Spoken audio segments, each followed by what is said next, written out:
আজকে আমি বানাচ্ছি একদম সিম্পল প্লেন ধোসা, যেটা বানাতে সহজ আর খেতে হালকা আর ক্রিস্পি। ধোসা বানাতে খুব বেশি কিছু দরকার নেই, কিন্তু কয়েকটা ছোট ব্যাপার ঠিক রাখলে ধোসা সত্যিই ভালো হয়। আমি এখানে নিয়ে নিচ্ছি একটা কাপের মাপ করে একদম বাড়ির প্লেন আতপ চাল 1.5 কাপ আর সেদ্ধ চাল আধ কাপ। তার সঙ্গে নিয়ে নিচ্ছি 1 কাপ বিউলির ডাল বা মাসকলাইয়ের ডাল, আর 1 চামচ মতো অড়হর ডাল আর 1 চামচ মতো বুটের ডাল। একটা আলাদা বাটিতে নিয়ে নিচ্ছি মেথি। এগুলো সব আমি প্রথমে জল পাল্টে পাল্টে ভালো করে ধুয়ে নিচ্ছি। চালগুলো একসাথে নিয়েছি, কলাইটা অবশ্যই আলাদা নিয়েছি, কলাইটাও ধুয়ে নিচ্ছি।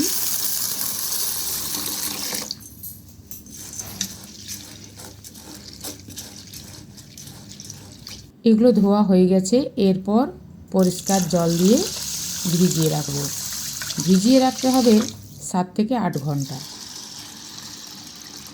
একটু বেশি পরিমাণে জলটা দিতে হবে, কারণ এগুলো একটু ফুলে উঠবে।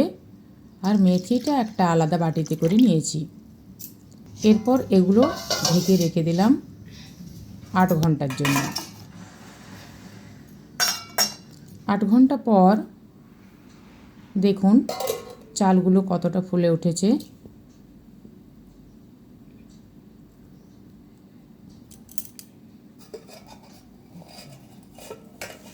কলাই দেখুন কত সুন্দর ফুলে উঠেছে।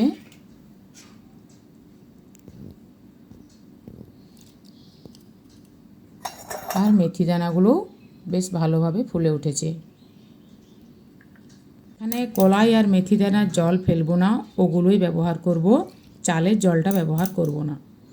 এখানে কিছু চাল আর কিছু কলাই নিয়ে নিচ্ছি, সঙ্গে অল্প জল দিচ্ছি। জলটা বুঝে শুনেই দিতে হবে, কলাইয়ের জলটা ব্যবহার করছি। এরপর এগুলো পেস্ট করে নেব। এমনভাবে পেস্ট করতে হবে, খুব মিহি নয় আর খুব খচখচেও নয়, একেবারে হাত দিলে যেন ছোট ছোট সূক্ষ্ম দানার মতো হাতে লাগে, এইভাবে। এরপর একটা বড় পাত্রে পেস্টটাকে ঢেলে নিচ্ছি। গ্রাইন্ডার ধোয়া জলটা দিয়ে দিলাম। এখানে ব্যাটারটা খুব পাতলাও হবে না, খুব ঘনও হবে না, বুঝে শুনে জলটা দিতে হবে। আর কিছুক্ষণ ফেটিয়ে নিতে হবে। এর ঘনত্বটা ঠিক এইরকম হবে।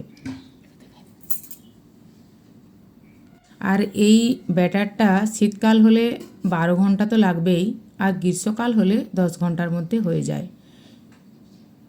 দেখুন ফার্মেন্টেশন হয়ে গেছে, ব্যাটারটা ফুলে উঠেছে।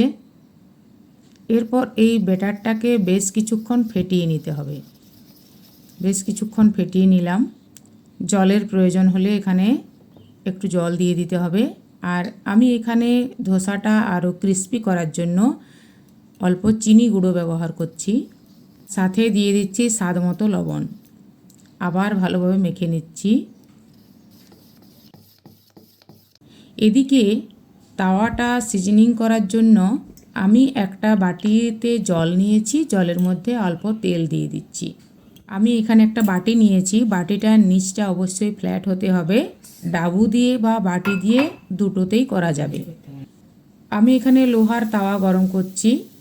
তাওয়াটা প্রথমে হাই ফ্লেমে ভালোভাবে গরম করে নিতে হবে। তারপর আমি যে জলটা করে রেখেছিলাম সেটা অল্প ছিটিয়ে দিচ্ছি, যাতে অল্প ঠান্ডা হয়ে যায়। আর এভাবে একটা টিস্যু পেপার নিয়ে ভালোভাবে মুছে নিচ্ছি। আমি যেহেতু এখানে লোহার তাওয়া দিয়েছি, তাই অল্প তেল ব্রাশ করে নিচ্ছি।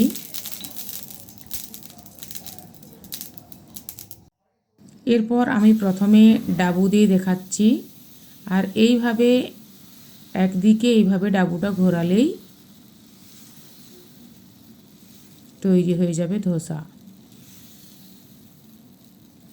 অল্প কিছুক্ষণ পর দেখুন ফুটো ফুটো হয়েছে, তার মানে মাখনটা পারফেক্ট আছে।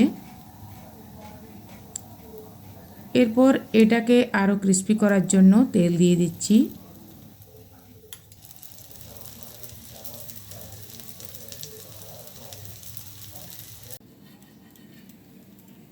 এরপর ভাঁজ করে তুলে নিচ্ছি।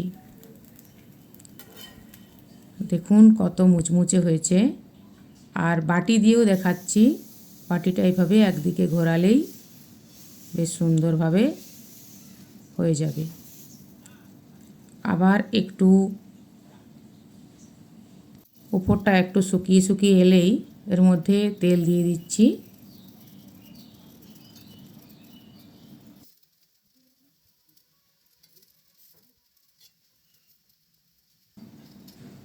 তেলটা পুরোটা ছড়িয়ে দিলাম।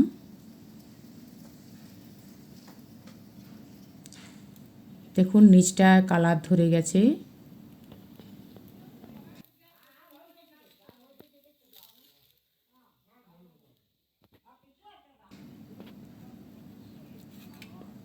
এরপর তৈরি হয়ে গেল।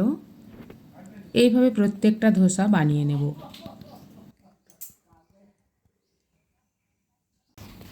একটা আমি ভেঙে দেখাচ্ছি, দেখুন কতটা ক্রিস্পি হয়েছে। আমি এখানে সম্বর ডাল আর বাদাম চাটনি দিয়ে পরিবেশন করছি। আপনারা আপনাদের পছন্দের তরকারি বা চাটনি দিয়ে গরম গরম পরিবেশন করুন। এই ধোসা নারকেল চাটনি বা বাদাম চাটনি আর সম্বরের সঙ্গে খেতে সবচেয়ে ভালো লাগে। রেসিপিটি যদি ভালো লাগে ভিডিওটায় লাইক করবেন, আর এমন সহজ ঘরোয়া রেসিপির জন্য তপতিজ কুক হাউসে সাবস্ক্রাইব করে পাশে থাকুন।